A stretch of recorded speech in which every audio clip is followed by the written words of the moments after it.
ওয়াকাফ সম্পত্তি ছাড়বো না। আল্লাহর দরবারে এই দোয়াটা করবেন, কারোর জন্য বদদোয়া চাইতে নেই, কিন্তু এই শয়তানের জন্য বদদোয়া চাইবেন। এই শয়তান শুধু চাইছে হিন্দু মুসলমানের ভিতরে একটা দাঙ্গা বাঁধিয়ে দিতে, ঠিক না বল? আমরা ভারতবর্ষে কত শান্তিপূর্ণ মানুষ, একসঙ্গে সব বাস করি, শয়তান এসে একটা হিংসা বীজ ভাইদের ভিতরে বপন করে দিয়েছে। হ্যাঁ, শোনেন, আমি বলবো নরেন্দ্র মোদী হচ্ছে আমার হিন্দু ভাইদের দুশমন। কেন? হিন্দু ভাইদের ইতিহাস ও শয়তান খারাপ করে দিয়েছে। কি আমাদের 500 বছরের বাবরি জোর করে নিয়ে নিয়েছো, আমরা থাকবো না, চলে যাব, ইতিহাস তোকে ক্ষমা করবে না। কিছু বলে না ইতিহাসে ফেরাউন, ইতিহাস তোকে ক্ষমা করবে না যে হিন্দু ধর্মের ওই নরেন্দ্র মোদী 500 বছরের বাবরি ভেঙে সেখানে মন্দির বানিয়েছে। কি তাহলে আমার হিন্দু ভাইদের ইতিহাস ওই শয়তান খারাপ করেছে। হ্যাঁ, আবার ওয়াকাবের গায়ে হাত দিচ্ছে। এদের কত পাওয়ার জানে, যে ব্রিকেটে ওদের বাপ দাদারা সব মিটিং করে। হ্যাঁ, তৃণমূল বলেন, সিপিএম বলেন, আরএসএস বলেন, বিজেপি, যারাই করে, ওটা আমার বাপের সম্পত্তি। সুবহানাল্লাহ বলেন, আমার আল্লাহর সম্পত্তি। হ্যাঁ, ব্রিকেট ওয়াকাবে, ইডেন গার্ডেন ওয়াকাবের জায়গা। কি বলছেন? আমার বাপের, আমার মুখে বসে আমার চোখে ঠোকর, খুব বেশি দিন আমরাও সহ্য করব না, ঠিক কিনা? আমরা হিন্দু মুসলমান এক হয়ে এই শয়তানকে আমরা নামাবো ইনশাআল্লাহ। হ্যাঁ, আমরা হিন্দু মুসলমান এক হয়ে নামাবো। হ্যাঁ ভাই ভাই, আমরা মিলে মিশেই থাকতে চাই, ঠিক কিনা ভুল? শেষ দাওয়াত দিয়ে গেলাম, যদি ওয়াকাবের ডাক আসে আমরা হিন্দু মুসলমান একসঙ্গে ঝাঁপিয়ে পড়বো ইনশাআল্লাহ, ঠিক কিনা? হ্যাঁ, যেটা হক, যার যেটা হক তার সেটা বুঝে দাও, কারণ মাল জোর করে আমাদের ছিনিয়ে দিতে হবে না আমার ভাইরা। এই জন্য বলবো, আখিরি জামানায়, শেষ জামানায় খুব মুসিবত আমাদের উপরে আসবে।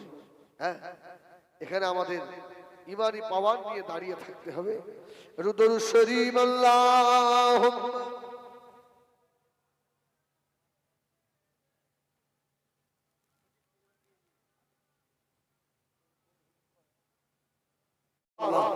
আজকে তোমাদের হিংসা হয় কেন? আবার তোমার ভালো না লাগে, তোমাকে টাকা দিতে হবে না হুজুরের হাতে। কে দিতে বলেছে? তোমার কাছে টাকা চাই? দাও, আমার হাতে 10টা টাকা দাও। চাই নাকি? ওরা কি ভিক্ষুকের বাচ্চা? টাকা চাই তোমার কাছে? না না, এই টাকাটা যখন পীর সাহেবের হাতে দেবেন, কোন আলেমের হাতে দেবেন, হ্যাঁ, ভাববেন যে আমি হাদিয়া দিচ্ছি আমার রাসূলের সুন্নাত হিসেবে। সুবহানাল্লাহ, একটা সুন্নাত জিন্দা হবে। এই জন্য এবছরে প্রায় জলসায় আমি একটা বক্তব্য রাখছি, এতে হয়তো আম মুসল্লিদের একটু রাগ হয় আমার উপরে। রাগ হলেও ভাই বলতে হয়। কি জানেন, জুম্মার দিনে আজ থেকে নিয়ত করেন যে সপ্তাহে 20টা করে টাকা আল্লাহ রাস্তায় দেন। নিয়ত করা যাবে ইনশাআল্লাহ। 20 টাকা কেন? 10টা টাকা মসজিদে দেবেন, মসজিদের কোটো। সত্যি বলছি, এখনো আমি একটা মসজিদে জুমা পড়াই, খট করে যেই কোটোয় আওয়াজ হয় না, আমার তখন মাথার আর কাজ করে না। আমার আল্লাহ কি ভিখারি? এই আমার আল্লাহ ভিখারি? হ্যাঁ, তুই 1 টাকা দিবি কেন? 1 টাকা দিবি কেন? যে আল্লাহ তোকে এত ভালো খাওয়ায়, তোকে সুস্থ রেখেছে, যে আল্লাহর জমিন, যে আল্লাহর আসমান, সে আল্লাহর ঘরে 10টা টাকা তোর হাতে ওঠে না?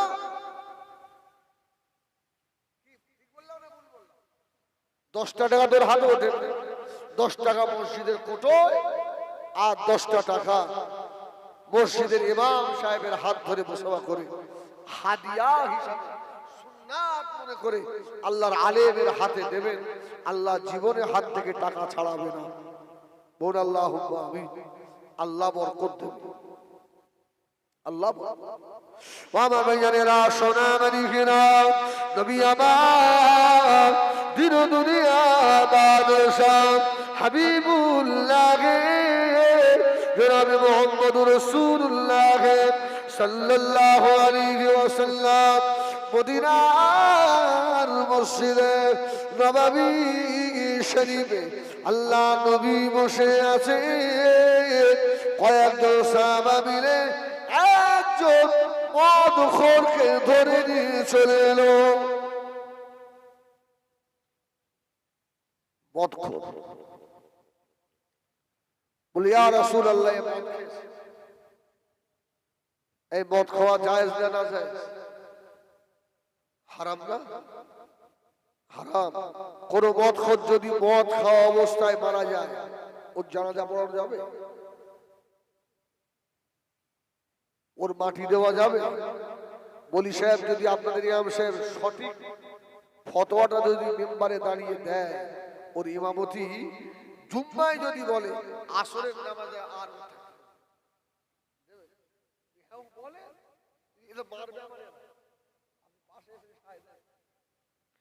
জুম্মায় যদি হক কথা বলে আসরের ইমামতি থাকবে না। বেনামাজি যদি মরে যায়, ওর জানাজা পড়তে হবে। ঠ্যাং ধরে পায়খানার ডাব্বা ফেলে দাও। এখন এই কথাটা যদি ইমাম সাহেব বলে, ও চাকরি থাকবে? আমার তোমরা দাওয়াত দিলে আর না দিলে, টাকা না দিলে মেরে ফেলতে পারবে। এখানে প্রায় দিন আমি দাওয়াতে যাই, আর না দিলে আর কি করো হয়। হ্যাঁ, শোনেন আমার ভাইরা, আমার ভাইয়েরা, সোনা মানিকেরা, মদখোর ধরে নিয়ে এলো। সাহাবীরা বললেন, ইয়া রাসূলুল্লাহ, ইয়া হাবিবাল্লাহ, এই সাহাবীরা মদ খেয়েছে। আল্লাহ নবী সাজা দিলেন, মারার মার। সাহাবী তওবা করলেন, ইয়া রাসূলুল্লাহ, ইয়া হাবিবাল্লাহ, আর খাবো না। তওবা করলাম। রাসূল বলল, ছেড়ে দাও। কিছুদিন পরে আবার মদ খেয়েছে। সাহাবীরা আবার ধরে নিয়ে এসেছে, ইয়া রাসূলুল্লাহ, সেদিনে তওবা করে গেল না, আবার ফিরে চলে। হ্যাঁ, ধরে নিয়ে এসে সাহাবীরা ওকে যা তা বলছে উল্টো পাল্টা। আমার রাসূল বললেন, খবরদার, আমার ওই মদখোর সাহাবীটাকে হয়তো খেয়ে ফেলেছে, ওকে উল্টো পাল্টা বলো না। ওই সাহাবীটা আমার ছাত্রছাত্রী সাহাবী। জোরে বলেন, ওটা আমার জান্নাতি সাহাবী। 5 ওয়াক্ত নামাজ পড়ে কোটি কোটি টাকার লোনের সুদ খেয়ে বেড়াচ্ছে। ভালো কি বলে না? 40 বড় যদি হজ করে, ওর থেকে আমাদের গ্রামে আব্দুল সত্তার গরিব মানুষ জল কেটে খায়, হারাম খায় না। ওই হাজী সাহেবের থেকে এই জল কাটা মানুষটা আল্লাহ দরবারে বেশি প্রিয়।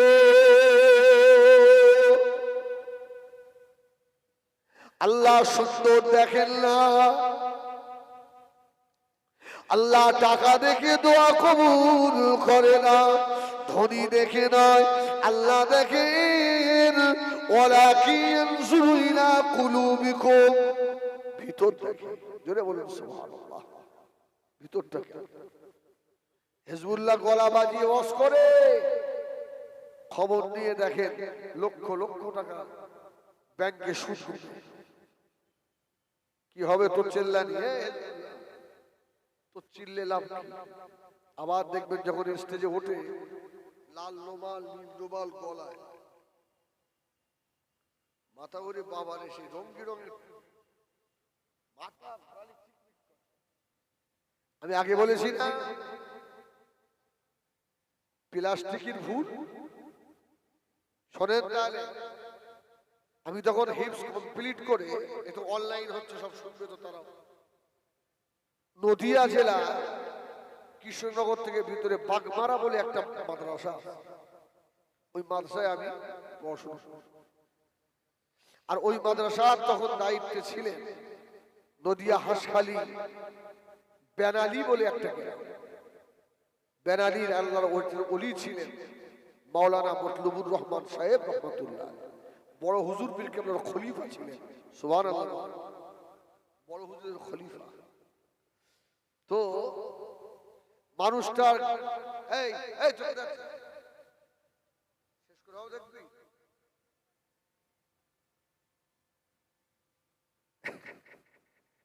একদম তাদের চলে আয়, ও তো যাস কি, এটা তকবীর দেন না, নারায়ে তাকবীর, জোরে দেন নারায়ে তাকবীর। এই আল্লাহর ওলি কাকে বলে? একদম হালকা পাতলা মানুষ, গায়ে 5 কেজিও গোশ নেই, একটা থলের ব্যাগ হাতে, আর গোল জামা গুটিয়ে গুটিয়ে সেই কোমর পর্যন্ত উঠে গেছে, স্প্রিং করে। আমাদের মাদ্রাসার মিটিং তখন তো অল্প বয়স আমার, তো মাদ্রাসার দোতলায় বসে আছি আমি, আমার তখন হিপস কমপ্লিট হয়ে গেছে।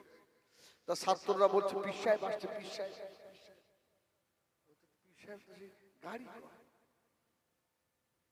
বলে সেই হেঁটে হেঁটে আসছে পীর সাহেব, আমাদের পীরগা গাড়ি আছে, কিরাম হেঁটে হেঁটে আসে। আল্লাহু আকবার, এসছে সব ছাত্ররা মুসাফা করছে, আমিও গিয়ে হাতে হাত দিয়েছি। আমাকে বলছে বাবা মানুষ না চিনে মন্তব্য করো না। সুবহানাল্লাহ বলে। আমার মতো এত সুন্দর টুপি নয়, এত ভালো দাড়ি নয়, এত ভালো গাড়ি নিয়ে ঘুরে না, এত ভালো জামা গায়ে নেয় না, ওরা আল্লাহ পাগল, ওরা দুনিয়া পাগল নয়। ও আমার এই জানেরা, আল্লাহ নবী বলেছিলেন ও আমার সাহাবীরা, আমি রাসূলুল্লাহ বলে দিলাম আমার ওই সাহাবীটাকে ভৎসনা করো না, উল্টো পাল্টা কথা বলো না। আমার সাহাবীটা হলো আল্লাহ পাকের জান্নাতি সাহাবী, জনে বলো। সাহাবীরা বলছে ইয়া রাসূলুল্লাহ, ও তো তেমন নামাজ নেই, তেমন ইবাদত নেই। ইয়া রাসূলুল্লাহ, ইয়া হাবিবাল্লাহ, ও তেমন জিকির আজকার করে না, ও তত বেশি কোরআন শরীফ তেলাওয়াত করে না, মদিনার মসজিদে নববী শরীফে অত বেশি নামাজও পড়তে আসে না। আর আপনি বললেন সাহাবীটা জান্নাত।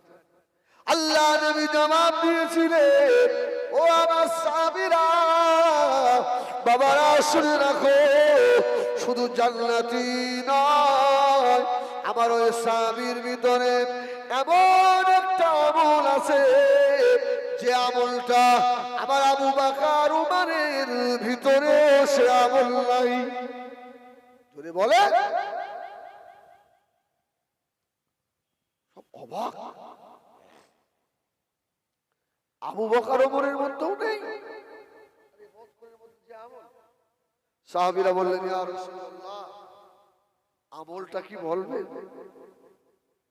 হ্যাঁ, আল্লাহ নবী জবাব দিয়েছিলেন ও আমার সাহাবীরা, আমি রাসূলুল্লাহ যখন কালমা লা ইলাহা ইল্লাল্লাহ মুহাম্মাদুর রাসূলুল্লাহ এই কলমা দাওয়াত যখন দিই, মক্কা মদিনার বেঈমানেরা আমাকে দুঃখ দেয়, আমাকে মা মরা বলে, আমাকে বাপ মরা বলে, আমাকে কাঁদায়। আমি নবী মন খারাপ করে এসে মদিনার মসজিদে নববী শরীফে মনটা খারাপ করে বসে থাকি। আমার ওই মদ খাওয়া সাহাবীটা সহ্য করতে পারে না আমার রাসূলুল্লাহ মন কেন খারাপ থাকবে? ও আমার সাহাবীরা, আমার ওই সাহাবী এসে আমি রাসূলুল্লাহ আমার সম্মুখে বসে মজার কথা বলে আমি রাসূলুল্লাহকে হাসাই ধরে বলে আমার মনে আনন্দ দেয়। সুবহানাল্লাহ বল। এই সাহাবীরা, তোমাদের ভিতরে যে আমলটা নেই সে আমলটা এর ভিতরে আছে। আর রাসূল যদি কাউকে বলে দেয় এই মানুষটা জান্নাতি, ও কি জাহান্নামী হবে? এ বাবা হবে? রাসূল মন গড়া কিছু বলে? ওমা ইয়ানতিকু আনিল হাওয়া ইন হুয়া ইল্লা ওয়াহয়ুন ইউহা। আল্লাহ নবী মন গড়া কোনো কথা বলে না। আল্লাহ যেটা বলেন আমার রাসূলুল্লাহ সেটাই বলে। সাহাবীদের আমল কি? রাসূলকে হাসা। আর কি আমল? ও যখন রাসূলুল্লাহ দরবারে আসে খালি হাতে আসে। সুবহানাল্লাহ বলে। খুব মনোযোগ, খালি হাতে আসে। কি নিয়ে আসে? রাসূলের জন্য হাদিয়া নিয়ে আসে। হাদিয়া, যে হাদিয়ার কথা বলছিলাম, হাদিয়া নিয়ে আসে, খালি হাতে আসে। হ্যাঁ, বনগা সুফি সাহেব যখন যেতেন ফুরফুরা শরীফে, হ্যাঁ, মাঠের সবজি বনে মাঠে থাকতেন। হ্যাঁ, 2 ব্যাগ 4 ব্যাগ 5 ব্যাগ করে সবজি পীর সাহেবের জন্য। এটা হুজুরের হাদিয়া। এখনো এমন মুরিদ আছে না? আছে না? আমাদের বাড়ির পাশে গ্রামে একজন ছিল, তার নাম সরওয়ার। ছোট হুজুর পীর কেবলার জন্য পটল নিয়ে গেছে। পটল জমিতে হয়েছে, তো হুজুর কেবলার সঙ্গে পটল রেখেছে। হুজুর পটল বাঁধছে, বেশি বলবে বাবা এটা তোমার ক্ষেতের নয়, তোমার পটল ক্ষেতের পাশে আর একটা ক্ষেত আছে। বলছে হুজুর হ্যাঁ। বলছে ওই ক্ষেতে তোমার ক্ষেতে এসেছিল, তুমি বুঝতে পারোনি বাবা, এটা তোমার ক্ষেতের পটল নয়। সুবহানাল্লাহ বলেন, সুবহানাল্লাহ। এই হচ্ছে পীর। হ্যাঁ, আর আমার যদি কেউ এখন পিছন দিয়ে আতলা ইট মাথায় মারে, আমার দেখার ক্ষমতা নেই। আমি হুজুর সেজে বসে আছি, হুজুর ছটফট ছটফট করে বলবে। আমার ভাইজানেরা, সোনা মানিকেরা, নবী আমার দিন দুনিয়া বাদশাহ দরবারে সাহাবীরা আসে, খালি হাতে আসে না। আল্লাহ রাসূলের জন্য হাদিয়া নিয়ে আসে। গরিব মানুষ, বিবি বাচ্চার খাওয়া হয় না, কিন্তু আল্লাহর নবীকে না দেখলে তো থাকতে পারে না। জোরে বলুন সুবহান। রাসূলের দরবারে ও আমার ভাইজানেরা, সোনা মানিকেরা, ওই ব্যক্তি 1 তারিখ আল্লাহ নবীর দরবারে আসছেন। সাহাবীটার কাছে পয়সা নাই, দেখছে রাস্তার উপরে একজন শরবতওয়ালা শরবত বিক্রি করছে। হুজুর আমার দাঁড়িয়ে বললেন, ও ভাই শরবতওয়ালা, আমার একটা কথা শোনে। আমি আল্লাহ নবীর দরবারে যাই, আমি খালি হাতে কি করে যাব? আমার রাসূলুল্লাহ জন্য আমি হাদিয়া তোহফা নিয়ে যাব, আমার কাছে পয়সা করি কিছু নাই। ও ভাই শরবতওয়ালা, আপনি কি আমাকে 1 গ্লাস করে প্রতিদিন ধারে শরবত দেবেন? ওই শরবত দিয়ে আমি আমার রাসূলুল্লাহ দরবারে যাব। যদি বলে না সুবহানাল্লাহ। পীরের দরবারে কিছু নিয়ে গেলে পীর বিরোধী কিছু মানুষ, এদের কষ্ট হয় না? হয় না? হ্যাঁ হ্যাঁ, তবে এটা মাথায় রাখতে হবে, নিজের আব্বা মাকে না দিয়ে পীরকে দিলে হবে না। এই ঠিক বললাম না ভুল বললাম? অনেক আছে নিজের বাবা মাকে খেতে পাচ্ছে না, ও পীরের জন্য বড় বড় সিঙ্গাপুর কলা, কোথায় লাউ, কোথায় দু ব্যাগ বেগুন, তোর কপালে ঝেঁটা তো। হ্যাঁ? আর পীর সাহেবও যদি জানে, যদি হক পীর হয়, তোর ওই মাল ছুঁড়ে তোর সম্মুখে ফেলে দেবে। তোর মা বাবাকে আগে দিয়া, ঠিক বললাম না ভুল বল? হ্যাঁ, মা বাবাকে আগে খুশি করে তারপরে হাদিয়া দেবে। তো শরবতওয়ালা বললো ঠিক, আপনি প্রতিদিন আমার কাছ থেকে 1 গ্লাস করে শরবত দেবে, পয়সা। আল্লাহ নবী সাহাবী বলতে লাগলেন, ও ভাই শরবতওয়ালা, আমি আপনাকে পয়সা দিতে পারবো না। আল্লাহ যদি আমাকে কোনদিন পয়সা দেয়, একদিন সব ঋণ শোধ করে দেব। তুমি আমাকে প্রত্যেক দিন 1 গ্লাস করে শরবত দেবে। শরবতওয়ালা বলল ঠিক আছে। একদিন চলে গেল, 2 দিন, 3 দিন, 4 দিন, 5 দিনের মাথায় শরবতওয়ালার কাছ থেকে আল্লাহ নবী সাহাবী শরবত নিয়ে গেলেন আল্লাহ নবীর দরবারে। আল্লাহ নবীকে গিয়ে হাদিয়া দিলেন, শরবত দিয়ে চুপ করে বসে আছেন।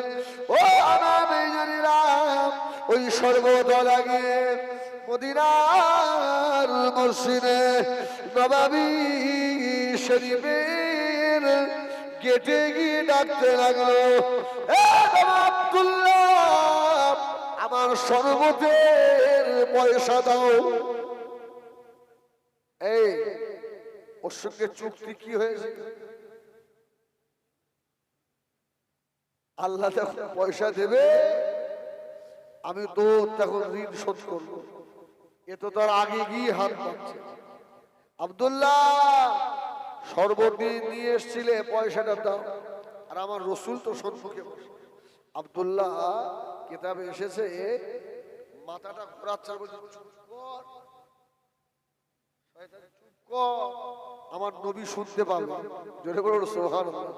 আমার রসুল শুনলে মনে ব্যথা পাবে, চুপ কর। যত চুপ করতে বলে ও বদমাইশ তত করে বলে, এই আমার টাকা দে, আমার শরবতের টাকা। আল্লাহ রসুল শুনতে, আমার আপনার নবী নূর নবী জনাবে মুহাম্মদুর রাসূলুল্লাহ সাল্লাল্লাহু আলাইহি ওয়াসাল্লাম, আল্লাহ নবী শুনতে পেয়ে গেছেন। ও সাবিরিন, বাবা আব্দুল্লাহ, ওই মানুষটা কি বলে? আব্দুল্লাহ ঝরঝর ঝরঝর করে কাঁদতে লাগলো, ইয়া রাসূলুল্লাহ, ইয়া হাবিবাল্লাহ, হুজুর বেয়াদবি মাফ করুন, বেয়াদবি ক্ষমা করো। ইয়া রাসূলুল্লাহ, ইয়া হাবিবাল্লাহ, আমি গরিব মানুষ, আপনার দরবারে আসি, আমি আপনার দরবারে খালিয়াতে আসি না গো নবী, কিছু হাদিয়া তোহফা নিয়ে আসি। আমার বাড়িতে আমার বাচ্চাদের খাওয়া হয় না, এই জন্য শরবতওয়ালাকে বলেছিলাম, শরবতওয়ালা, আমাকে 1 গ্লাস করে শরবত দিবি। আল্লাহ আমাকে টাকা দিলে তোর ঋণ আমি শোধ করে দেব। ইয়া রাসূলুল্লাহ, ইয়া হাবিবাল্লাহ, এখনো আমার হাতে টাকা আসেনি, ও আজকে এসে টাকা চাইছে। আমি গরিব মানুষ, কোথা থেকে দেবো ইয়া রাসূলুল্লাহ? সুবহানাল্লাহ বলে, ঝরঝর ঝরঝর করে কাঁদছে। নবী গো, আমার দেওয়ার মতো কিছু নেই, একবার দরুদ শরীফ আল্লাহুম্মা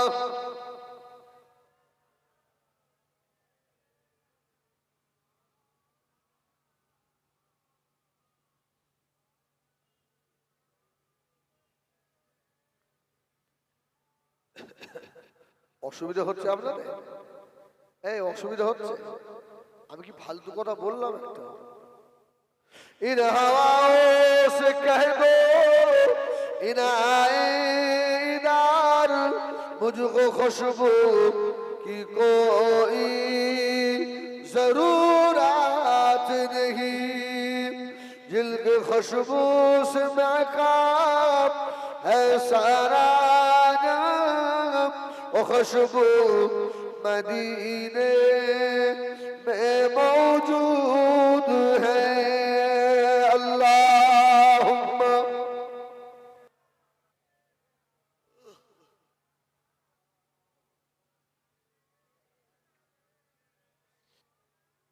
ব্যাপারটা কি হচ্ছে জানে? ভাইয়ের সেট খুব ভালো, সেটটা ভালো। পানি পড়বে বলে বক্স যে আটকে রেখেছে না, সাউন্ড তো বার হচ্ছে না, এদিকে আমার সাউন্ড বার হয়ে যাচ্ছে। এই জন্য যেভাবে আমি জলসা করি সেইভাবে করা যাচ্ছে না। জলসা করতে গেলে নিজের জলসা নিজেকে শুনতে হয়। দেখেন ওই ভাই, দেখেন একটা বক্স আমার দিকে দিয়ে আমাকে শুনতে, হ্যাঁ তাহলে বলতে ভালো লাগবে। এখন কি হচ্ছে জানে, ওইদিকে আওয়াজ ঠিকই আছে কিন্তু আমি ভাবছি হচ্ছে না, আমার কলজেবার হয়ে যাচ্ছে। হ্যাঁ, এই জন্য একটু আস্তে আস্তে বলি, আর বেশি সময় নেই, আর 40 মিনিট মতো থাকবো। একটু দরুদ শরীফ আল্লাহুম্মা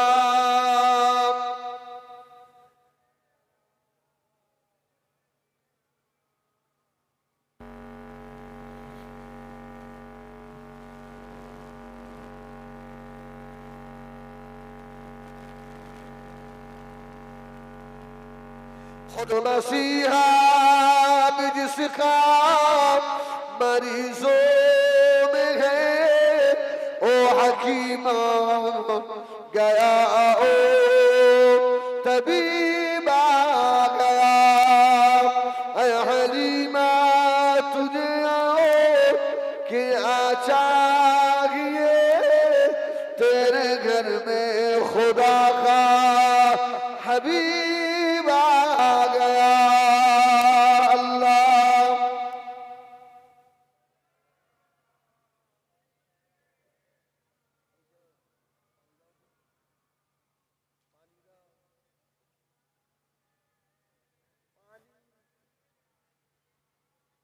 खबर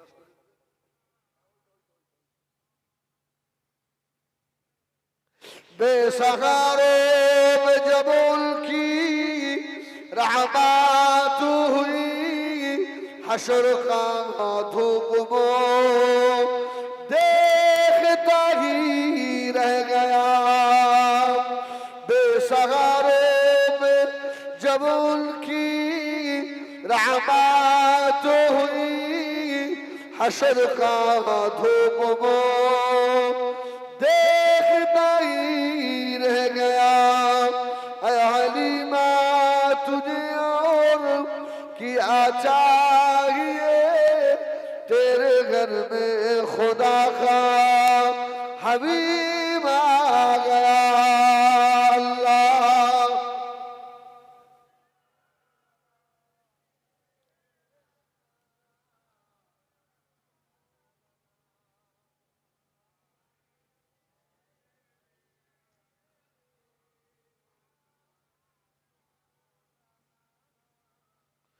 আমার দিনদার ইমানদার ভাইরা, আমার মুরব্বিয়ানেরা, হযরত আব্দুল্লাহ কালছেন ইয়া রাসূলুল্লাহ ইয়া হাবিবাল্লাহ, ওই শরবতওয়ালার পয়সা কোথা থেকে দেব?